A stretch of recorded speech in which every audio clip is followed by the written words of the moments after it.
y sería planeación argumentada. Esperamos que sea muy fructífero, que haya mucha, que compartan experiencias y lo sigamos trabajando. A partir del 2002, con el nuevo Acuerdo Nacional de la Administración de Educación Básica, donde se planteaban 3 ejes fundamentales, que es la reformulación de los contenidos, la reorganización del sistema educativo nacional y la revalorización de la función magisterial, se empieza ahí a trabajar una planificación basada específicamente en propósito, ¿no? Y se abandona una planificación basada en objetivos, sustentada en un enfoque conductista, y se apropia una fundamentación totalmente constructivista. Y aquí nosotros, los egresados, pues salimos estrenando nuevos materiales educativos, libros, planes y programas, ficheros, libros para el maestro. Y aquí lo novedoso es de que igual nos dieron ya algunas planificaciones, algunas clasificaciones de contenidos con actividades que ya el maestro él tenía que implementar. Entonces, aquí lo importante es también de que ya los currículos ya empiezan a organizarse por bloques, se empiezan a organizar por unidades, y teníamos que planear específicamente tomando estas características, tanto el nuevo plan de estudio, los libros, el libro del maestro, los ficheros didácticos, que de alguna manera eran los materiales fundamentales. A partir de 2004, con la reforma preescolar, y en 2006 secundaria, 2009 se inicia en primaria y se termina en 2011, surge este nuevo enfoque, ¿no? Este nuevo enfoque basado en competencias, donde igual se abandona aquí un poco la planificación basada en propósito, y surge una nueva forma de planear. Esta nueva propuesta curricular va acompañada por una serie de cursos, diplomados específicamente a los docentes, para tener un poco más de conocimiento sobre cómo planificar, cómo hacer las planeaciones. Este nuevo enfoque por competencia, igual lo novedoso aquí, surge un plan de estudios y programas específicos a cada una de las asignaturas. Los planes de estudio marcan muy bien la política que orienta este nuevo modelo educativo, pero también nos plasma ahí los 12 principios pedagógicos, que de alguna manera son los que vienen a guiar y a sustentar el quehacer docente en el aula, ¿no?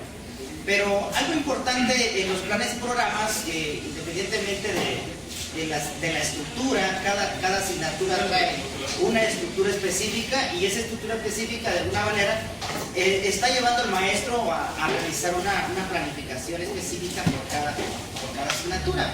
Por lo tanto, las planificaciones no van a ser iguales, van a ser diferentes. No es lo mismo, por ejemplo, planear en español, planear en matemática, que está organizado por ejes, que, por ejemplo, español, que está organizada en ámbitos, están derivados en proyectos y en prácticas sociales de lenguaje. Entonces, aquí hay un nuevo cambio, pero yo creo que nosotros como maestros aún no hemos comprendido a cabalidad el cambio que hubo del modelo 93 al modelo educativo del 2011. Sin embargo, se hicieron varias propuestas de cómo poder planificar. Y se hicieron los primeros intentos, ¿no? A partir de los diplomados, pues ahí se comentó de que para hacer una planificación, aparte, independientemente de seguir las estructuras de la asignatura, pues nos dieron algunos puntos, ¿no? Para poder planificar.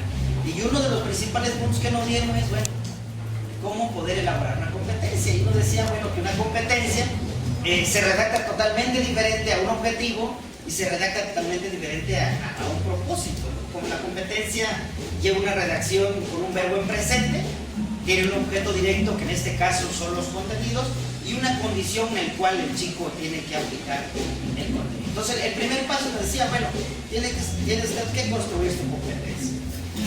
Como un segundo paso para esta planificación, bueno, había que identificar cuáles eran indicadores de desempeño, y los indicadores de desempeño no eran más que los contenidos. Nada más que ahí había que identificar también los planes, los programas, que algunos vienen por temas, otros vienen por nombre de contenido y otros vienen tema de reflexión. Entonces ahí también metía un poco de ruido a los maestros, y había que ver dentro de estos indicadores de desempeño cuáles son los conocimientos, cuáles son las habilidades, cuáles son las destrezas y cuáles son las actitudes.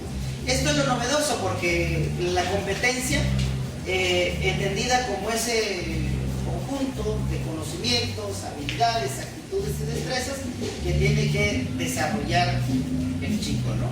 Y en el 93 nada más se hablaba de 3 tipos de contenido, lo que es el conceptual, el procedimental y el cultural. Aquí cambia totalmente.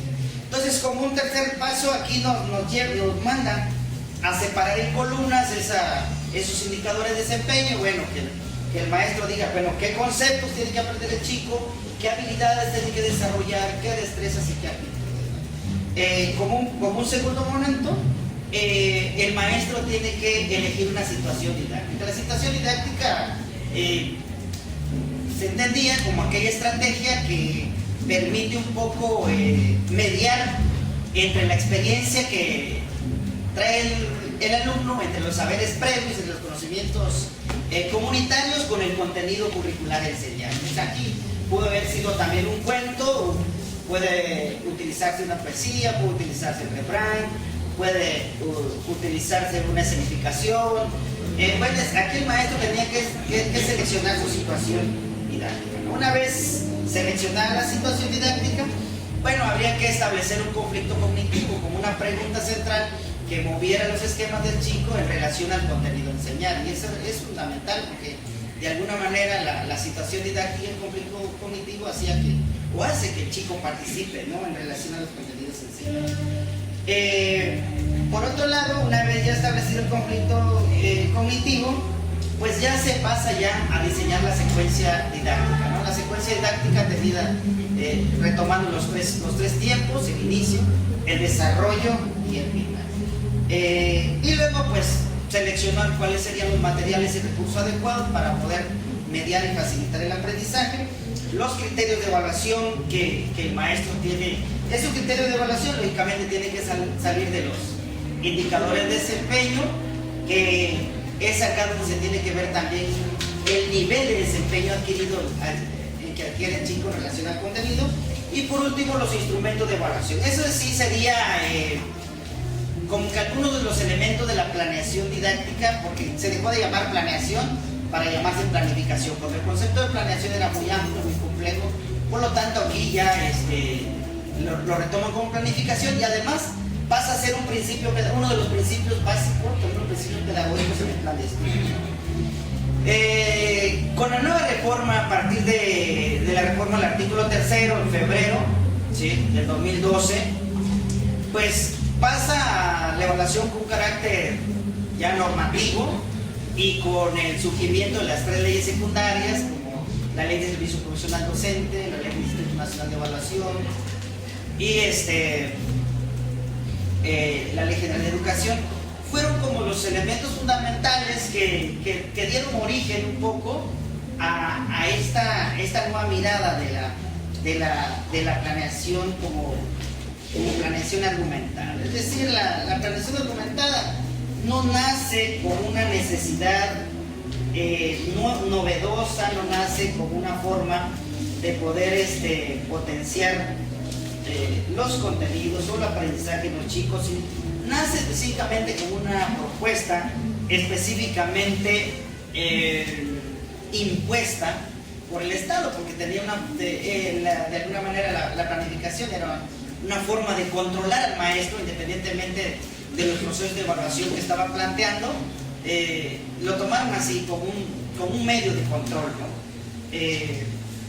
Pensaron que a través de la planificación didáctica pues se podía mantener al docente interesado no solo en su proceso de profesionalización, sino también en poder entrarle a esta nueva política que de alguna manera, en lugar que reconocemos todo, que no es educativa, sino que es una reforma laboral, que viene a afectar a todos los docentes.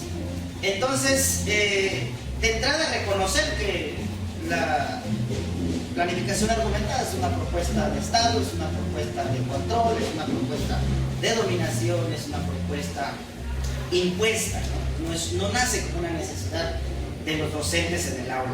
Y por lo tanto, pues no coincidimos con la forma en que se implementó. Sin embargo, yo creo que hay algunos elementos que habría que retomar, ¿no?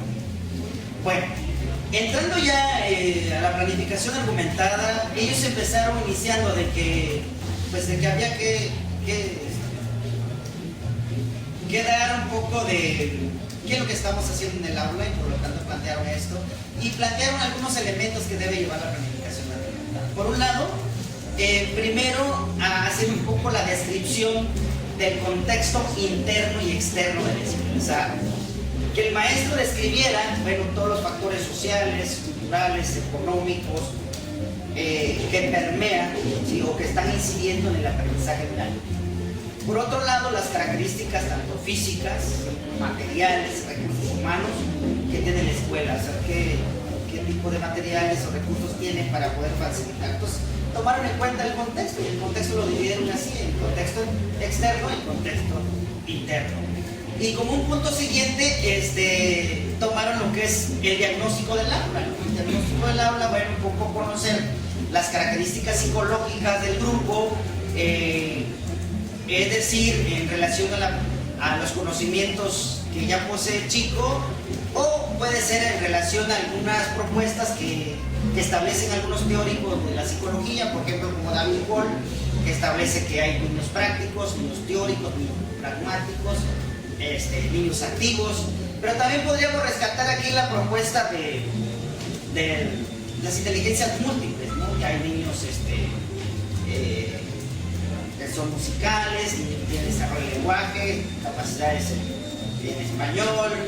Entonces, retomar esos elementos y conocer un poco una especie de la radiografía del grupo, cómo están en relación al aprendizaje, pero también retomar aquellos niños que presentan algunas necesidades educativas especiales, y a partir de esto poder ir haciendo la planeación.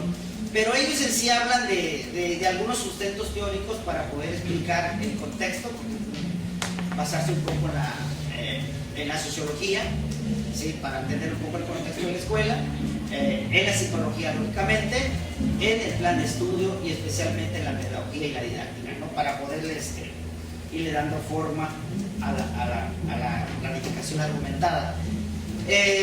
Posteriormente, pues ya diseñar bien el plan de estudio, como todos ya lo sabemos, con todos sus elementos didácticos, ¿no?, sus competencias, su metodología, sus materiales, sus recursos, sus criterios de evaluación y sus instrumentos de evaluación. Eso en sí, una vez teniendo todos estos datos, pues ya se tiene que fundamentar por qué seleccioné este tipo de actividad, por qué seleccioné esa metodología. Si yo sustenté mi planificación, por ejemplo, en el aprendizaje basado en proyectos, o en la metodología de proyectos, o en el estudio de caso, o en una enseñanza situada, pues el maestro tiene que justificar todas las actividades que haya seleccionado en su planificación y lógicamente subirlo a plataforma, y especialmente tener aquí un control de las evidencias que realiza el chico para poder sustentar de que sí en su espacio áulico hay avance, independientemente de la evaluación que le compete al director. Pues yo creo que habría que rescatar dentro de esta planificación argumentada algunos datos que nos pueden ayudar a mejorar nuestra práctica docente, ¿no?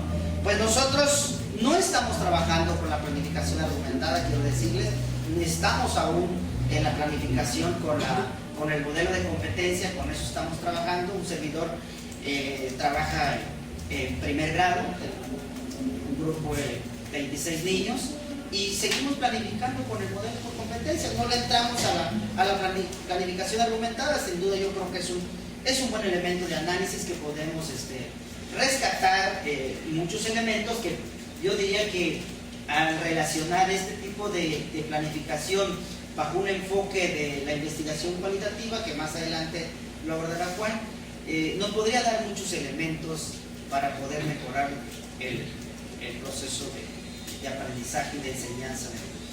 Bueno, y algo que hay que reconocer es, todos nosotros los que estamos aquí estamos con el sueño, ¿no? Con la idea de mejorar no solo el aprendizaje de los alumnos, sino también transformar, ¿no? Que nuestra acción pedagógica trascienda más allá de las paredes del aula, salga a las comunidades.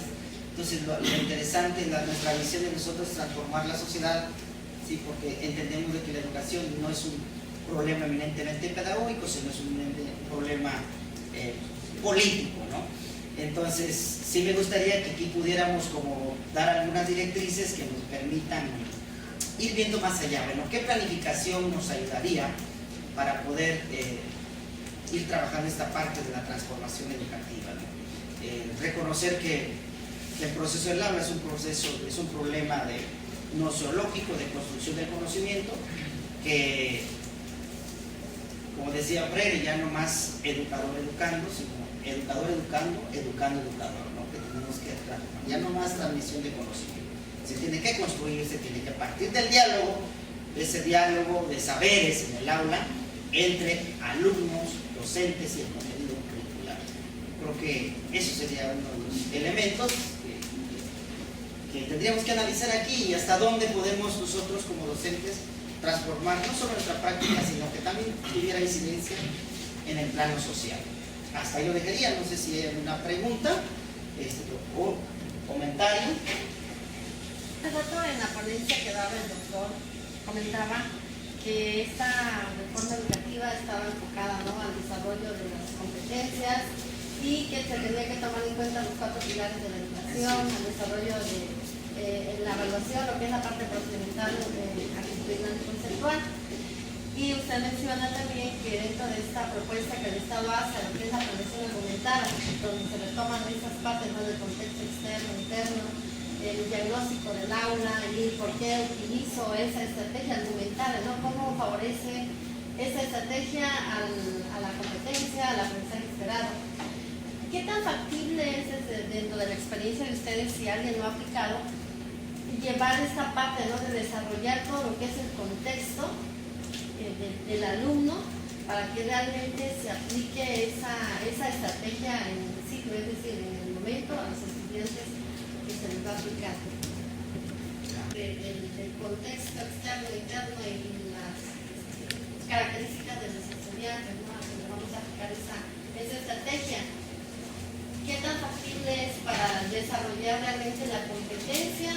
¿Es real en el aula o solamente se queda en el discurso o se queda plasmado en el documento que se presenta a la parte administrativa, ¿no?, en este caso? Bueno, a mí me parece, de toda mi experiencia, que el trabajo de educar es bastante complejo, sobre todo porque algunos escritores como Howard Gardner, en su libro de las inteligencias múltiples, menciona de que el ser humano en sí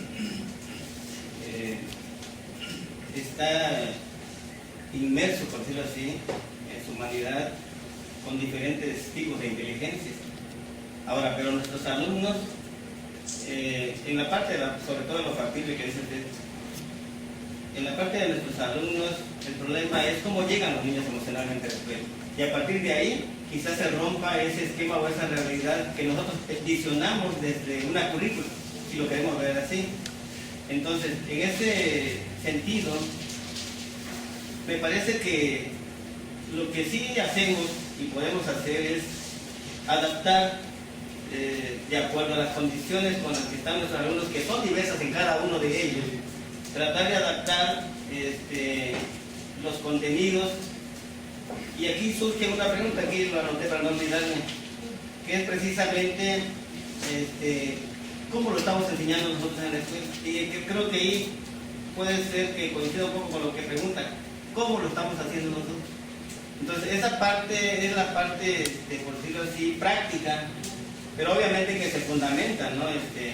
Ya lo mencionó el maestro Julián, desde la teoría, en el sentido de que tenemos que apropiarnos de la situación emocional que llega el niño y partir de ahí y diseñar una situación didáctica acorde a su necesidad, que esa es la parte compleja, pues. ¿Cómo diseñarlo? No sé si está en el punto para abordar el tema que ir a abordar, o si hay otra pregunta, hasta ahí lo podría dejar y más adelante participaría en algo más específico que tiene que ver con eso también. Yo le voy a responder con un ejemplo. La reunión que acabo de tener hace unas 2 semanas con padres de familia, me acerqué a una señora y le dije, oye, ¿por qué su hija falta mucho? Son dos chicas, son primas las dos, pero a veces me llega una y a veces la otra no llega. Entonces le digo, oye, ¿por qué su hija no llega constantemente? Después me quedó viendo seriamente y no me dijo nada. La mamá de la otra niña dijo, maestro, es que lo que pasa es que el esposo de ella le pagan cada 15 días. Y en esos 15 días pues no le dan salario para comer, por lo tanto no tiene para su pasaje, por eso no puede comer. O sea, la señora lloró, ella no dijo nada, pero la otra persona me dijo. Entonces yo creo que ahí resuelve tu pregunta. O sea, el contexto externo es fundamental. O sea, conocer un poco la situación económica de las familias. Yo no me puedo pedir a esta niña que me lleve cartulina, yo no me puedo decir a esta niña que me compre algún material caro. Las condiciones no están. Yo creo que el contexto económico es fundamental para entender y comprender a nuestros alumnos y nosotros como maestros poder mediar con una serie de estrategias que nos invitan a resolver este problema. Entonces, es fundamental el contexto. Nada más aquí tendría mucho que ver la habilidad del docente de cómo poder describirla, ¿no? Entenderla y comprenderla y poderla trabajar en la verdad. O sea, yo estoy trabajando en primer grado, es una chica que va muy bien, pero es irregular en clase. Pero eso no me interesa, ¿sí? Porque sé que va bien, ¿sí? Pero si yo tuviera otra mentalidad, desconociera eso, ya le hubiera dado de baja. Entonces, Arnaud plantea de que todo niño que nace pobre es un niño ya marcado y que va a fracasar en ese nivel educativo que tenemos si no conocemos sus metas. Pues yo creo que desde que iniciamos en lo que tenemos que trabajar en las zonas rurales, y más que provenimos de comunidades, nosotros de zonas rurales, ir a los espacios, creo que ya nos vamos a como que adecuando a las situaciones que nos encontramos con los niños en cada lugar, en cada situación, pero tiene una situación marginal, de que los niños llevan su lápiz, ¿no? Aquel que los cartones no tienen sacapuntas, ¿no? Por pedacitos, o maestro, no llevo cuadernos, ¿no? Nos enfrentamos en diversas situaciones y que no necesariamente a veces el maestro lo pone en consideración su planeación, pero no lo describe todas las situaciones. Creo que hay situaciones de los contextos externos y internos, como que lo dejamos a un lado, más nos dedicamos más bien a cómo atender esas necesidades que tenemos en el grupo.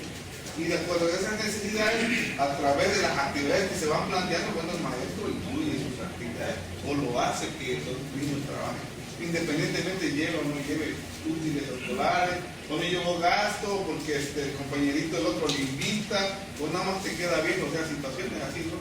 A mí me pasó en una comunidad que teníamos niños en Chahuites, Oaxaca, donde había niños que no te llevaban gastos, ¿no?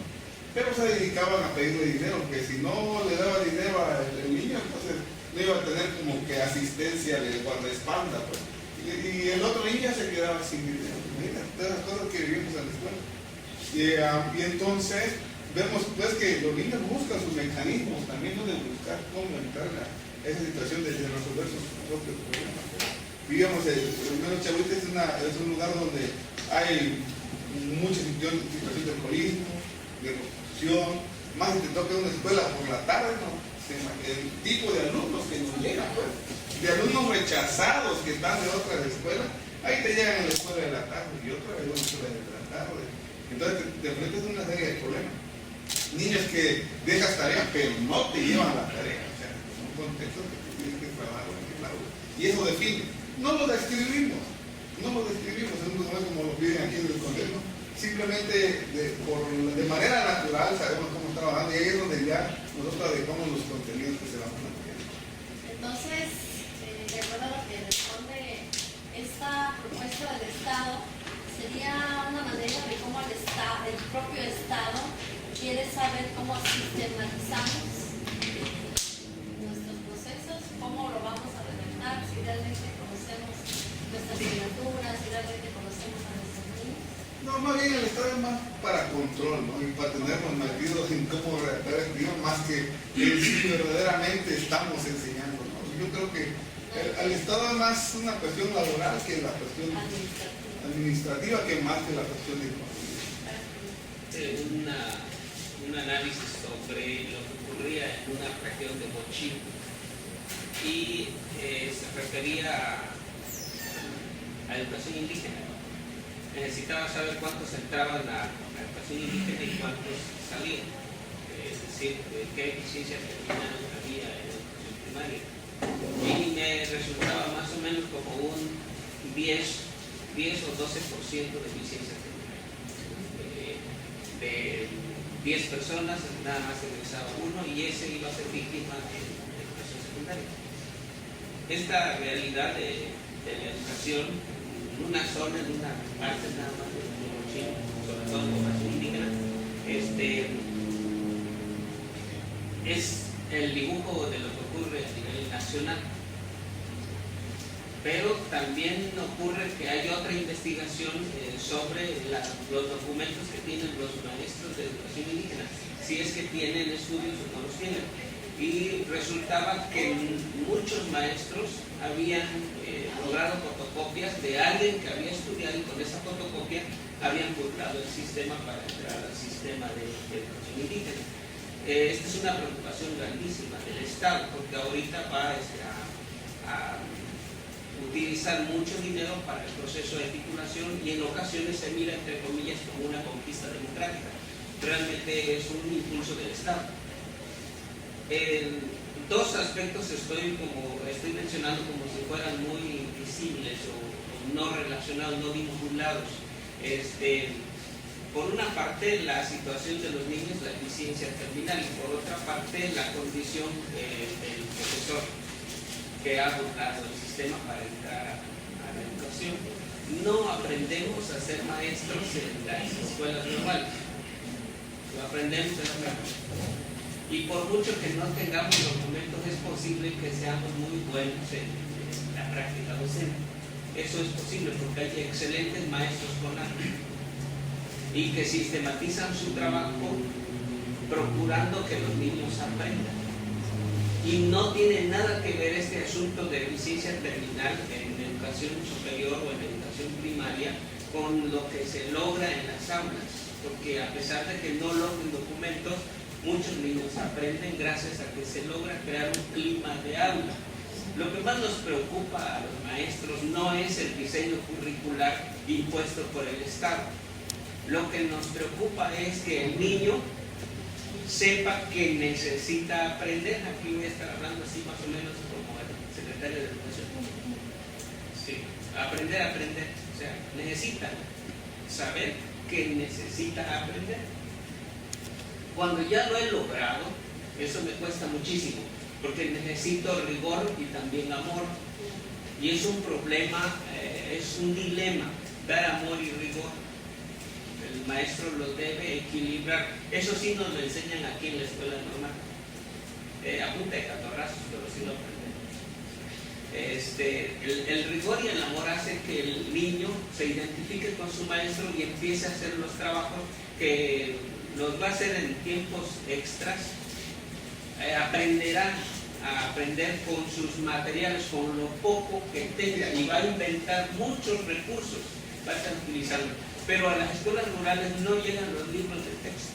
En el caso de que llegaran, porque también a las escuelas urbanas puede llegar mucho material y se arrincona o se enmojece en los almacenes, en los centros regionales, en las oficinas de la dirección, o en un rincón del aula del maestro. Ahí están los libros, porque el maestro de primer grado le han dicho que no le dé libros al niño porque el niño no sabe leer. Si no sabe leer, entonces no tiene caso que tenga los materiales gráficos y que comience a entender qué son los materiales nuevos. El niño con su curiosidad va, busca los materiales, revisa la primera, la última página. Desafortunadamente le han dicho al maestro que no se los dé, sino hasta que ya puede descifrar algo. Entonces el maestro de primer grado se topa con una ceguera de la autoridad, que en este caso puede ser el director o puede ser el Estado mismo. No tenemos acceso a lo sagrado, tenemos que romper lo sagrado. Y eso también nos lo enseñó la escuela normal. Muchas cosas nosotros tenemos que entrar, aunque nos digan que no lo debemos hacer. Creo que por eso nosotros logramos estudiar y somos como parte de aquellos sujetos que no necesitaron tantos cartones o no fue tan necesario el certificado de primaria para encontrar un conocimiento. Mucho menos fue tan imprescindible el documento de secundaria para decir que sabíamos un poco. Y más el ímpetu, la búsqueda, el espíritu de sobresalir, es el que nos hace estar en algún espacio de colaboración para el pueblo. Es lo mismo que le sucede a cualquier otra persona, cualquier otro niño en una escuela. Entonces, los planes del Estado caminan por un lado y los planes del pueblo por otro. El grueso del magisterio no logra comprender el concepto de competencia, tampoco el de planeación. Se confunde con planeación y planificación. Ambos conceptos se visitan del mismo modo y últimamente algunos teóricos han dicho que bueno, ya utilicemos pues planeación, que al final de cuentas lo importante es que nos entendamos. Pero otros dicen no, lo más correcto es decir planificación didáctica. Y todavía peleamos con esos dos conceptos, peleamos también con el de lo argumentado, y hemos peleado mucho tiempo con el concepto de objetivo, porque decimos que es conductista, con el concepto de propósitos comunicativos, que porque solamente correspondía a español y no a otras áreas. Hemos peleado también con esto de los aprendizajes esperados. Y dicen, bueno, ¿qué será el aprendizaje esperado? ¿Será que se pone o qué pasa con eso? No, lo único que debemos entender es que si el niño sabe que necesita saber, que necesita ser hábil porque le va a servir a la vida, si logra entrar en ese concepto, entonces lo tenemos logrado. Si no podemos entrar en esa comprensión, los maestros no tenemos logrado nada.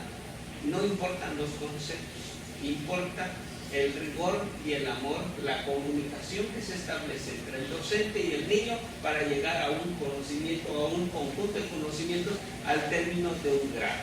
En ocasiones nos damos cuenta que el niño no ha aprendido durante un año, pero cuando lo vemos revisando materiales, eso nos da una señal, porque no aprendió los contenidos que otros más interesados con mayor anticipación lograron, pero lo hará en tercer grado.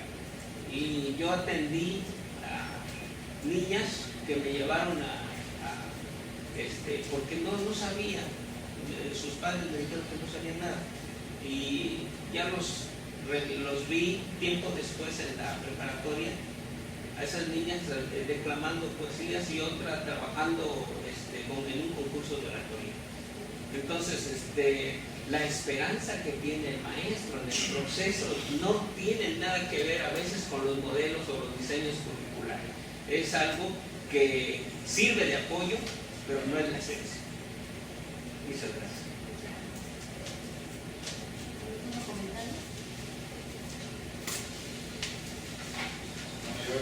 Yo sí quiero mencionar un poco,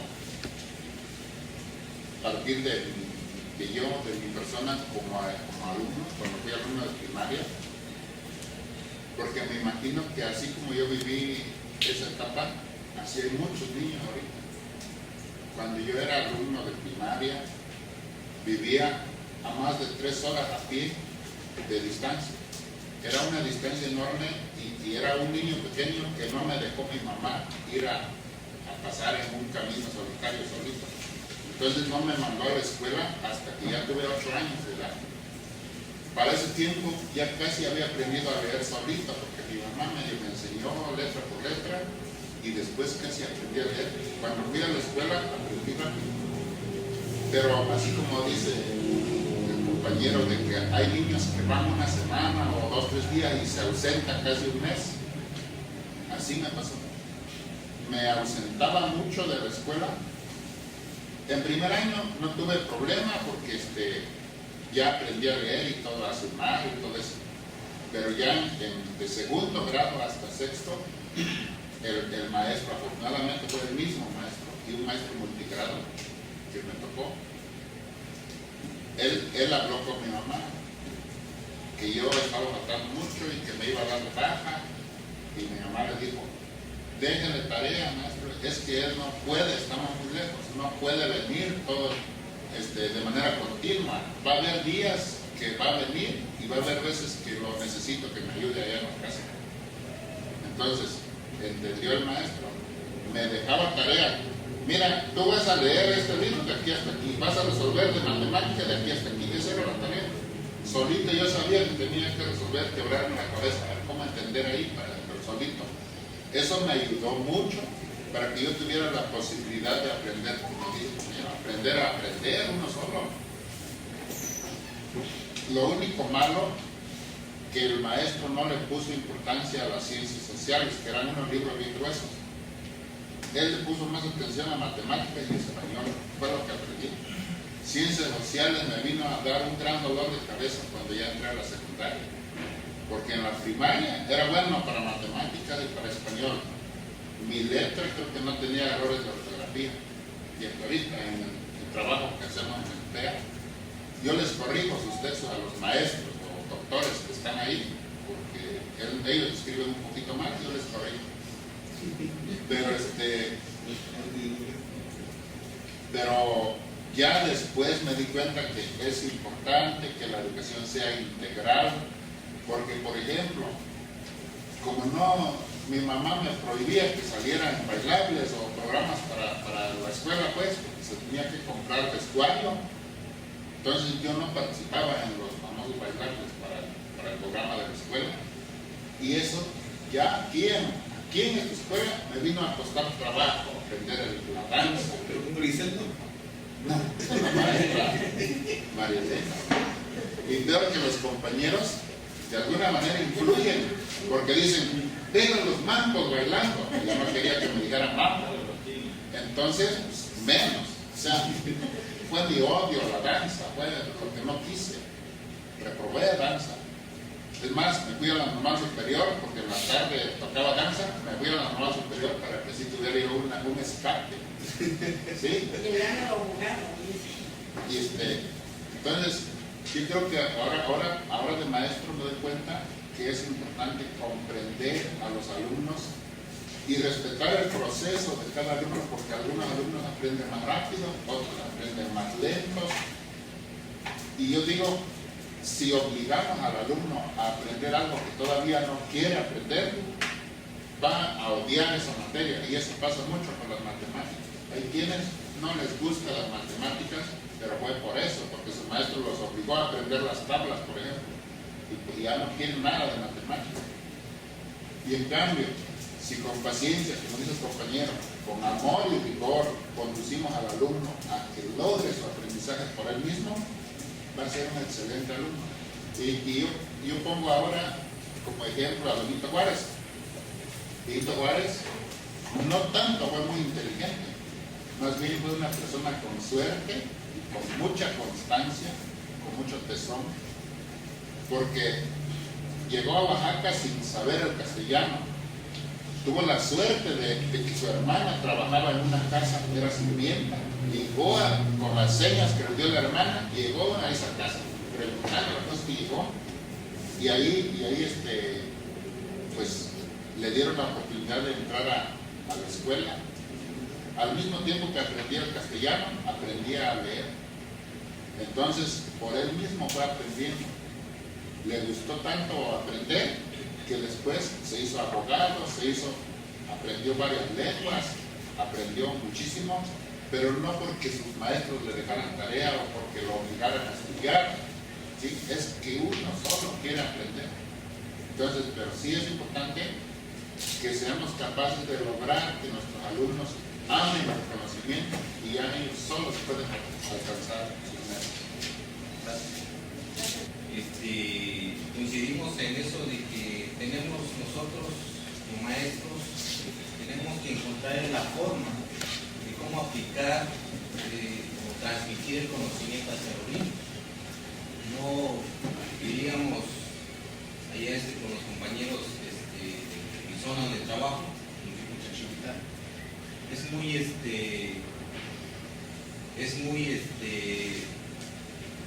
un poco difícil para nosotros, ya que, como mencionaba antes algunos compañeros, existe mucho el alcoholismo. El alcoholismo, pues ya los señores llegan a su casa, ahí todavía se da mucho la pelea, la discusión entre padres, los niños lo viven, están presentes, llegan ellos, ahora sí que muy mal, en estado emocional. Y pues no solo eso, sino que también en cuanto a alimentación. Como ya bien decía el maestro, todavía ya hay niños que caminan 3-4 horas para llegar a la escuela.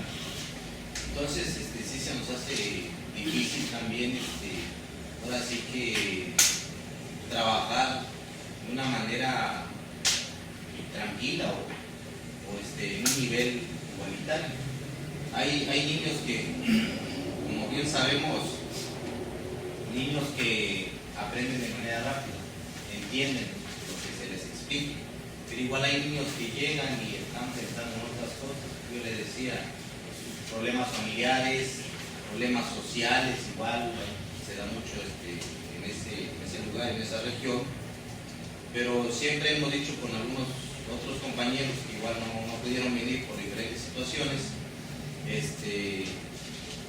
pues que el trabajo lo tenemos que hacer. Tenemos que irle buscando la forma, la manera de cómo atender a los niños, porque hablar de ser maestro y de trabajar frente a grupo no es como muchos dicen, que es el trabajo más fácil. Entonces, allá es una escuela, yo trabajo en el nivel de educación indígena, hablante de mi lengua materna, etc. Lo trabajo en un municipio de Sotil. Igual se nos complica mucho porque pues ahí lo tenemos que hacer de intendentes, de maestros de educación física, de artística, ahí hacemos de todo, ¿sí? A veces llegan igual los papás de los niños, las mamás, estamos en plena actividad, llegan y dicen, maestro, ¿cómo va mi hijo? Tampoco los podemos dejar ahí esperando, pues tenemos que atenderlos. Entonces son muchas situaciones a las que nos enfrentamos, pero a pesar de eso, como vuelvo a repetir, tenemos que ir buscando la manera de cómo, ahora sí que atender a los niños. No es un trabajo fácil, pues como bien sabemos, ¿sí? Pero bueno, sabemos también que en lo que ya decían en cuanto a la planeación, la planificación que se venía mencionando, pues ya lo hemos dicho también allá, son personas que quienes lo hacen son las personas que jamás han estado frente al grupo, que nunca han llegado a una escuela, pues, a un centro educativo, mucho menos en las escuelas lejanas, en las escuelas rurales, ¿sí? Porque pues allá yo trabajé todavía 5 o 6 horas del municipio, puede estar ahí cuando pues, no había transporte, teníamos que salir de madrugada, 2, 3 de la mañana, salir caminando, me llevaba 5 horas para llegar al municipio. Entonces, para igual cumplir con los trabajos, pues, como ya se decía, es parte de nuestra responsabilidad. Y la verdad me alegra de que muchos de los que egresamos de esta escuela normal, vayamos con eso y tengamos presente eso de cumplir con la responsabilidad, la obligación que tenemos de ser maestros. Desafortunadamente, y también somos claros al decir, de que hay algunos que no lo están haciendo como deberían. debería de ser el trabajo. ¿Sí? Pues adelante, sigamos haciendo lo mejor de cada uno de nosotros y hacer lo mejor que se puede. Sí, mire, otro de los temas que también no se ha tocado y de alguna manera es necesario llevarlo, no solo al análisis y a la investigación de las normales, sino también como propios docentes, es la planificación de las escuelas unitarias en multigrado. Sí, yo trabajé ahí 10 años en una escuela multigrado, específicamente cuando sale el programa Plan Multigrado 2005, la famosa PEN, donde ahí pues nos daba otra forma de hacer la planeación, ¿no? Teníamos que poner las asignaturas, teníamos que elaborar los propósitos, los contenidos por grado o por ciclos. Si eras unitario, tenías que ubicar los contenidos por ciclos, primer ciclo, segundo ciclo, tercer ciclo. ¿Sí? Y ahí mismo poder establecer, había algo bonito, es que había actividades de lenguaje, donde tú tenías que plasmar ahí, bueno, actividades de lectura, actividades de escritura, actividad de expresión oral, y una actividad única para todo el grupo, ¿no? Una especie de rescatar los conocimientos previos. Posteriormente ya venían las actividades diferenciadas para cada grupo por ciclo, y el último era la puesta en común donde todos participaban, ¿no? Hasta la fecha de que sale la PEM 2005 no ha habido otra propuesta para poder atender este tipo de necesidades, y es muy complejo trabajar en la escuela unitaria con 6 grupos, ¿no? Tuve la oportunidad de trabajar 3 años en escuelas unitarias y multigrado igual. Entonces ahí donde va a entrar la creatividad, la imaginación y la responsabilidad, como está hablando el maestro, de poder causar y ahora sí, como dice el maestro, poder establecer ese buen ambiente en el aula, esa confianza en los chicos de que sí pueden aprender, de que sí pueden superarse, bajo ese amor y rigor que hablaba Juan. Pero lo mismo se vive en una zona rural que aquí en la zona urbana. El compañero Platón pues trabaja en una escuela de esta ya hace rastros, y pues aquí también se viven problemas muy fuertes en la propia ciudad.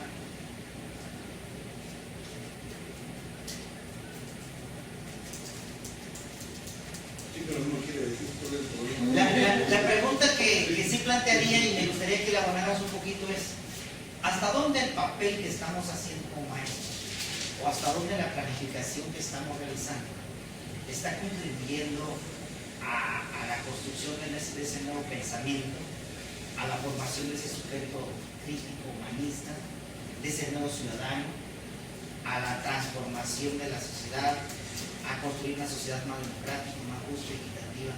¿Hasta dónde estamos nosotros como egresados normalistas contribuyendo a este cambio, o nos estamos quedando nada más en la pura reproducción del conocimiento en el aula, ¿sí? O estamos permitiendo la situación, o qué podríamos hacer, ¿sí? A partir de la planificación, a partir del cambio de nuestro propio hacer en el aula, como poder ir creando esos nuevos caminos, ¿no? Nuevos horizontes, y no quedar nada más en la reproducción del conocimiento. Que le abonáramos un poquito a esto. Bueno, nosotros como estamos comisionados en la educación alternativa y estamos tratando de que realmente nuestro trabajo dé ese cambio cultural, de que el nuevo ciudadano sea emancipado, porque el maestro o el docente sea un docente emancipador. Cosa muy difícil, porque para ser un docente emancipador tenemos que primero estar emancipados, y estar emancipados significa pensar libremente, pensar como un revolucionario, no estar sometido o no estar esperando que la autoridad te dé una receta que tú vas a aplicar, sino que estar consciente de que debemos crear nuestras propias herramientas. Entonces, es muy difícil, porque incluso tienes que estar en rebeldía con tu propia autoridad inmediata. A mí me tocó vivirlo cuando en 2014 tenía mi grupo, ya estaba en la comisión, pero tenía mi grupo, y empecé a trabajar, ya mis ideas dije, yo ya tengo que trabajar lo nuevo, la pedagogía crítica y emancipadora. Y empecé a trabajar estrategias. O sea, aun cuando los contenidos que nos da la Secretaría siguen siendo pues unos contenidos que no te favorecen ir trabajando la propuesta, pero con esos mismos contenidos tengo que trabajar. Y por ejemplo, con mi grupo de segundo grado, platicar sobre lo que es español, que se llama las leyendas. Entonces, cada uno de los niños tenía que reunir leyendas, los leíamos, es un proyecto se llama. En el proyecto era que los niños las daban a conocer y se compartían, hasta ahí. No, yo quise ir más allá. Quise que los alumnos discutiéramos en asambleas, por eso digo que ya la actividad crítica o la actividad nueva tiene que desechar un poco la planeación esa que nos obligan a hacer, porque en realidad es nada más para controlarnos, es para que tengamos un buen tiempo ahí, un tiempo valioso que necesitamos para otras cosas importantes. Entonces, realmente ahí en la asamblea del grupo analizábamos al azar una leyenda, porque no nos daba tiempo a analizar todas, pero por lo menos alguna. Y leíamos la leyenda y les preguntaba a los niños, ¿y ustedes creen que es así? Por ejemplo, una leyenda que decía que los niños que mueren y no son bautizados se convierten en los duendes malos. Y esos son los que te espantan, son los que te tiran piedras, son los buenos. Y les decía, ¿y ustedes creen que eso es así? ¿Es así? Sí, maestro, así dice mi abuelita. Y el otro niño, sí, maestro, también mi abuelita. Y todos casi coinciden en que sí, y que no hay más que discutir. Les digo, bueno, yo no lo creo, porque para creer tengo que ver a esos duendes, tengo que, si hubiera la oportunidad de entrevistar a esos duendes, para que ellos me digan por qué son así, o algo, y yo necesito probar. Le digo, porque es muy fácil que yo pueda elaborar una leyenda y ustedes se lo van a creer. Y lo voy a hacer, voy a escribir una leyenda donde una persona se convirtió en chivo. Y ustedes me lo van a creer. Ah, no, maestro, sí me lo van a creer.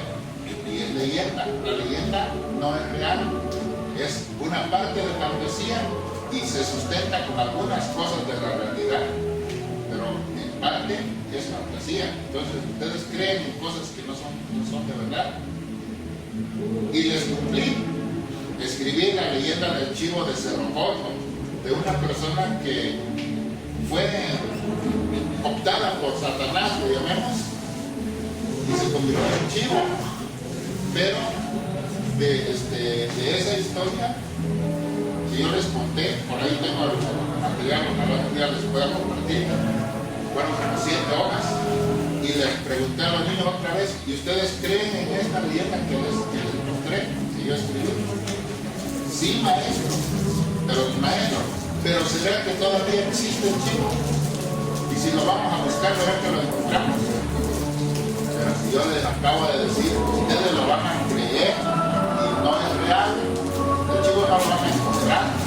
El cerro sí, pero las personas que actúan o que participan en esta historia ya no viven, ya murieron, pero vivieron, maestro, algunos sí. Entonces, ahí les va uno abriendo el pensamiento para que tengan otra idea, para que no se queden con que, porque lo dice mi abuelita, es cierto, ¿no? Y las asambleas, continuamente las asambleas para resolver problemas, para analizar cosas, para escucharnos, y los niños de segundo grado empezaron a tener la facilidad de expresarse, la facilidad de argumentar, pero dije, necesitamos crear estrategias para desarrollar el pensamiento. ¿Cuáles son esas? Una es la asamblea, otra es la lectura, ahí sí, como les decía hace rato, por interés del alumno, que él tenga el gusto de leer. Pero ¿cómo se logra ese interés? Les pedí a los padres de familia que ellos consigan libros acordes al nivel de los niños, es decir, por ejemplo, con muchas ilustraciones, que sean libros, textos cortos, pero que tengan contenido literario científico. Y los niños trajeron los libros, porque aquí es fácil conseguirlo. Después, los niños aprendieron a leer con mucha velocidad, que en pocos meses, maestro, ya lo leímos todo, ¿por qué no? Que cada quien traiga otro libro. En la asamblea del grupo acordamos otro libro, les comuniqué a los papás, los niños quieren un libro más, algunos papás empezaron a cumplir. Pero ¿cuál es la estrategia? Leen el libro y sortear otra vez, el fin de semana, el viernes, media hora, el que sale su número tiene que narrar o comentar en el grupo qué libro leyó, de qué trata, no digas el título para que los compañeros adivinen cuál es el libro que leíste. Y los niños así se motivaron. Así todos querían participar, pero no se puede que todos. El que sale su número de listo, sacaron el bolito del tercer número, el que salió 15 es José Luis, te toca participar, decir qué leíste. Y así se motiva y te están con querer leer y querer participar. La otra, escribir. Que escriban su pensamiento, que escriban lo que ellos sienten, porque como dice Martínez Luna, si nos quedamos en puro leer, asimilamos la cultura del poder, pero si nosotros expresamos lo que sentimos, entonces empezamos a equilibrar las cosas, y es necesario conocernos, es necesario compartirnos para que podamos estar un poquito más preparados para defendernos. Entonces, lectura, escritura, las asambleas democráticas y las matemáticas. Aquí es donde digo, si se les enseña matemáticas a fuerza, no funciona así. Busqué estrategias para que las matemáticas sean agradables, que las matemáticas sean un reto intelectual para el niño. Y entonces los niños de segundo grado todavía no tienen esa facilidad de abstracción, pero ya tienen estrategias diversas para resolver problemas mentalmente. Y les dije, haz cuenta mi reloj de arena. Cuando así dos botellitas, nada más un hoyito en medio, arena fina, así aquí con cinta, les decía, cuando acabe la arena, deben ya darme la respuesta. 30 segundos. Y en 30 segundos resolvían el problema. Pero empecé con problemas muy sencillos. Les digo, en 3 filas de sillas, por todo, hay 17 niños. Pero en una fila hay 5, en la otra hay 4, y en la otra, adivinen ustedes cuántos hay. En total, 17. A ver quién lo adivina. Empiezan ellos a contar en sus filas. Y 30 segundos. Algunos cuentan sus dedos, algunos están dibujando, al ratito ya, tiempo, se acabó. Pero algunos rapidito ya decían, y los 3 o 4 que lograron dar la respuesta, les pedí yo que expliquen cómo lo supieron, cómo lo adivinaron, y explicaban. Y en esa forma de que los niños explican su procedimiento, los demás niños van aprendiendo, van desarrollando su habilidad. Después medio grupo, en un ratito, resolvían los problemas, ya les tenía que aumentar el grado de dificultad. En total, que en tercer grado eran capaces de resolver problemas de quinto grado. En esa habilidad mental. Entonces, las matemáticas, y me dejé de preocupar por trabajar el libro, porque cuando vengo a ver, maestro, que leíste, tú lo hiciste todo esto. Sí, maestro. Ya se adelantó hasta medio libro, él solo. Y así todos los libros, todos los varios niños. Entonces, nada más para trabajar los temas de matemáticas, les pedía que otra vez por sorteo explicaran cómo resolvieron esa parte, y así para que se socializaran. Número 4. Número 5. Los juegos de mesa para desarrollar el pensamiento es necesario que jueguen rama, rompecabezas, dominó y ajedrez. Yo digo que el ajedrez se debe impulsar en todas las escuelas para que los alumnos tengan un pensamiento más complejo, más completo, y eso les ayuda a pensar más, a tener más habilidad mental. Entonces, con mi grupo empecé a trabajar en ajedrez. Era difícil que las niñas se interesaran, pero también logré que las niñas todos, niñas y niños. Y eran niños de tercero. Número 6, yo digo que también hay muchos temas de investigación. Por ejemplo, cuando decimos no debemos tomar Coca-Cola porque es malo, pero ¿por qué es malo? Investíguenlo y ahí comparten lo que investigaron. Aquí pues, los niños tienen acceso a internet, investigan y después, sí, maestro, es malo, a ver, explícanos por qué, lo escuchamos. Y así van los niños investigando y compartiendo sus hallazgos, y entonces ese proceso de investigación-acción va cambiando un poco la cultura de los alumnos. Número 7, la actividad humanista en las actividades artísticas y deportivas, porque el deporte en nuestra sociedad capitalista es de competencia, y nada más el mejor es el que juega, y los demás salen no, y nada más los mejores. Y eso es una injusticia. Entonces, las actividades deportivas deben ser incluyentes. Tenemos que lograr que también los que no saben jugar jueguen. Y también la actividad artística se da igual, pero además en la actividad artística puede ser que el arte sea una actividad revolucionaria o una actividad para adormecer la conciencia. Entonces, buscar la manera de que la actividad artística desarrolle la conciencia.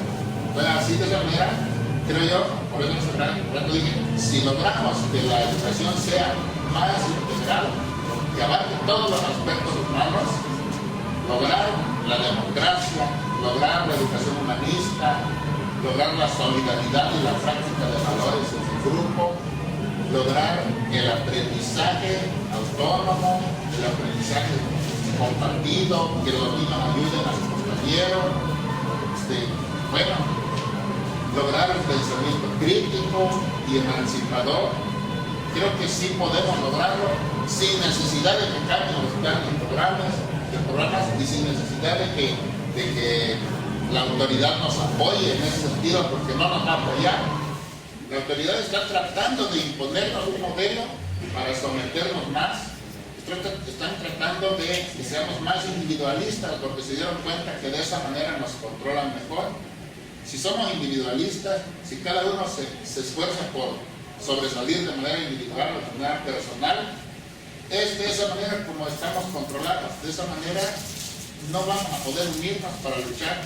Pero si logramos unirnos, si logramos que todos nos apoyemos, que pensemos más colectivamente, entonces tiembla el Estado y creo que podemos ser antiimperialistas. Gracias. Gracias. Bueno, con otra participación, compañeros. Ya lo dijo todo. Nada más para comentar sobre la planeación argumentada. Lo que pasa es que la planeación argumentada es algo que sacó la Secretaría o el gobierno para evaluar a los maestros.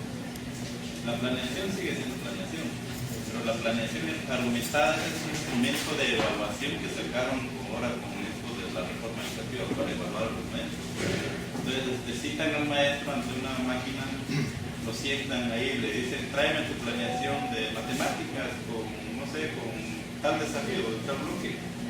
Ahora argumentame cómo estás tomando en cuenta el contexto externo, el contexto interno, cómo estás tomando en cuenta los intereses de los alumnos, cómo estás haciendo las adaptaciones curriculares, cómo estás haciendo la correlación de contenidos, cómo estás tomando en cuenta las competencias específicas de tu asignatura. Argumentamelo ahí. Es un instrumento que se construye, no es una planeación. Bueno, yo lo he visto así.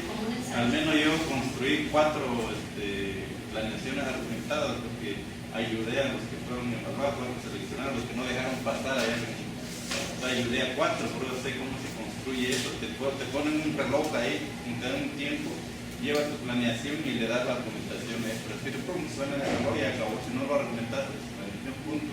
De lo que consiste es que llevas tu planeación, vas sentado en la máquina y vas argumentando todo lo, digamos, que lo que dice que es interno lo vas argumentando ahí. Te va por vía digital, o te sabes mucho por quinta. Y ya lo evalúan, dicen, no, esto está bien, no está mal. Esta es la planeación argumentada, es un instrumento de evaluación. Que dijo José Luis Pablo Rivera que nació muerta, porque no ha caminado, pero no existe nada. Lo que pasó en las escuelas Yo sé que algunos directores en su afán, así, no sé qué, empezaron a estudiar. Y a ver, maestro, tráigame esta su planeación argumentada. ¿Quiero su ¿Cuántas planeaciones argumentadas? Pues usted va a morir. Pues, la planeación argumentada no es una planeación tal. La planeación argumentada es un instrumento de evaluación de control de los valores. Eso es lo que quiero hacer mención. Ahora, en mi opinión sobre los contenidos y todo eso, yo creo que los contenidos como tal, o digamos, como le llamamos contenidos curriculares, creo que son buenos. El detalle es trabajarlo. O sea, ese es el detalle, es trabajar.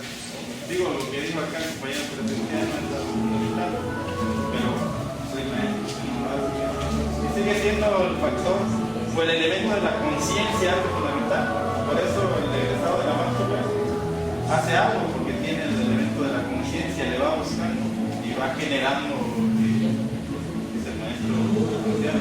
Quería puntualizar más eso, maestro, sobre la planeación argumentada. Hasta ahí creo que 2 ciclos escolares lo hicieron algunos que fueron seleccionados, pero nadie más, aunque como vuelvo a repetir, hubieron directores que se alocaron y empezaron a pedir planeaciones argumentadas. Le digo yo, pero tu director, ¿qué tiene?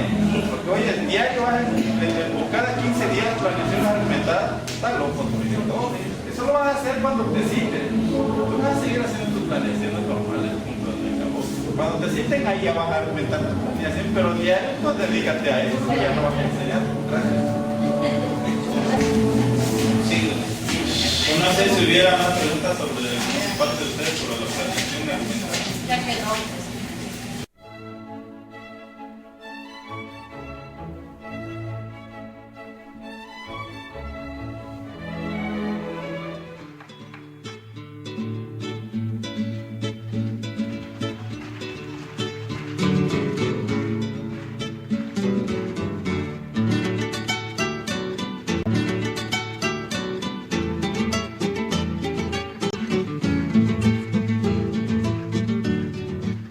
te olvides del pago si te vas para la ciudad. Cuanto más lejos te vayas, más te tienes que acordar. Cierto que hay muchas cosas que se pueden olvidar, pero algunas son olvidos y otras son cosas nomás.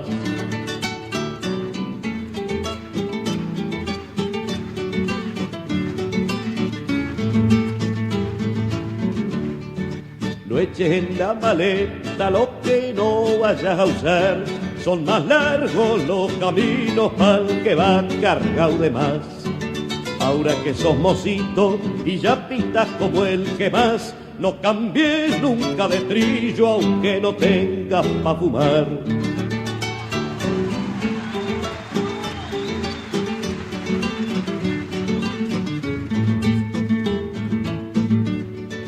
Y si sentís tristeza cuando mires para atrás, no te olvides que el camino es pa'l que viene y pa'l que va.